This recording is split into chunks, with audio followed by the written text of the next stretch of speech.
Alrighty guys, how's it going out there? Rooster and 10, roostercb.com, Galaxy DX2547 Base Radio. Has some extras in it. We'll get into that here in a second, but had a lot of people hit me up last several weeks asking for a budget-friendly or a good used base station, and I believe this one fits into that category. If you're not wanting to break the bank, or maybe you're just getting into the hobby and you're kind of feeling your way through it to see if it's something you really want to throw a lot of money at, well, 2547 is a good starter. Now these things are expensive, brand new. I don't even buy them anymore because you can get better radios for less money as far as buying brand new. But as far as used radios, if you can find one for a good price, they're a good radio to get. The story on this one, okay, I don't know a lot about it as far as backstory. I bought it with a bunch of other stuff locally, and you guys kind of know about as much as I do about it. So I'll just be as thorough as I can in the test video, and we'll let it roll there. But that's it, Galaxy DX2547, and we'll just jump into the test and let it rip. So first thing we'll do, we'll key up my Cobra 90 to show you guys it does receive. So receive seems like it's working fine. Now if you guys notice, extra set of knobs here coming out the phone jack. It does have an echo board built into it. Hello. And that sounds like a Ranger Echo board, okay? That's how a Ranger Echo board's gonna work. So I believe it's probably got a Ranger Echo board built into it. You know, the basic controls of it, everybody's familiar with. Mic gain, RF power, which we'll get into the power output in a second. Roger beep does work. Obviously the talkback is working. Now, here's something that's been added to it that makes it kind of interesting and will probably make it more appealing to a lot of people out there, specifically you guys that talk on sideband, okay? You guys can see here with our A and L button pushed in and our noise blanker out, you see, are we already giving it away? We're on regular 40, okay? So when this light's on and this light's off, you're on your regular set of channels. But this thing has got a channel kit added to it, and you can go different places with it. As you can see, it does line up on frequency. That lets you know that it's probably a real deal channel kit, because this is going to be the low side of 36, one band below regular 40. Okay, so when both lights are off, you're one band below regular 40.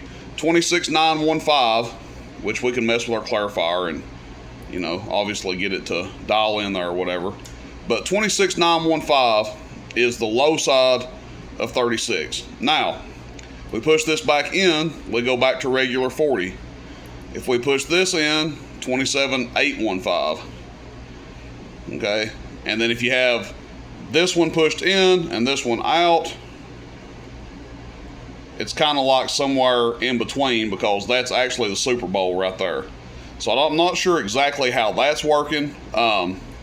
Might just be the way the channel kit works. So you probably would never want it to be with this one in and that be the only one in, because it really doesn't make sense. It's all over the place. Because 27025, as everybody knows, is the Super Bowl, aka channel 6. But again, both of them out, lower channels, this one pushed in, regular channels, this one pushed in, we're on the high side. So there you go, it lines up. Channel 1 on one band above 40 is going to be 27415. So this is one channel above regular 40. All right, so that's working as it should, and that should make it more appealing to you guys that actually enjoy talking sideband out there. Because a lot of the sideband channels people like to talk on when they freeband are outside of regular 40. And I don't even know if people talk on 26915 anymore. Do you guys know? Somebody let me know. I haven't been off regular 40 in so long, but this used to be a popular channel for people to talk skip on AM. When I first got into it, this is kind of where all the mud ducks went that couldn't talk on 26, 28, 11, or 6. I don't know if that's true anymore, but that's the way it used to be. Okay, so that said, let's test the output of it, okay? Make sure everything lines up there. I don't think it's had a lot of work done to it, but we'll kind of see how it runs. We got a 50 watt slug that we're going to be testing with. Turn my meter around here. Average power first, middle scale. This is with RF power all the way down. It's not had any work done to it, I can tell you. This thing does not have an NPC mod or a swing kit. This is halfway. About 4 watts. somebody might just turn the modulation up on it. And here's wide open. So not a lot of difference, okay? Wide open to all the way down. They probably got this thing capped to where they were running an amp, you know, with it. And they didn't want it to go over like 1.5 watts or so. Yeah, it's like keying like a watt, wide open. Here's your PEP. Hello, 1, 2, 3. Hello, 1, 2, 3. Hello, 1, 2, 3. Hello, 1, 2, 3. Audio. So 25 to 28 watts. Here's your lower sideband output.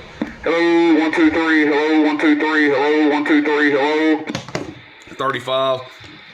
And upper sideband. Hello, 1, 2, 3. Hello, 1, 2, 3. Hello, 1, 2, 3. Audio. Check, check, check, check, check, check, check. About the same. So there you guys go. Okay. If you are wanting something done to it, I would prefer to sell it as it is. But if you're not in a hurry and you want extra work done to it, we can work something out on that. But it's going to be about 4 to 6 weeks turnaround, okay? And it's going to obviously increase the price of it. So, you know, with used equipment coming in here, I typically do like to get it in and out of here as quick as possible and just sell it the way it is. That's why I try to keep my prices pretty reasonable. But yeah, especially on something like this. Is it a good radio? Yes, it's fine the way it is. It's going to talk just fine. It's going to be loud.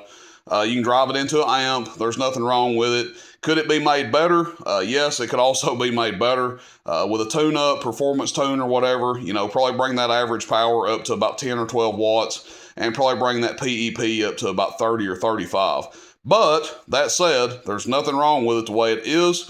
And for the price I'm going to list it at, I think it'll make somebody a very nice radio. Keep in mind, got a nice echo board in it, and it does have an actual channel kit in it, and it's in pretty good shape, okay?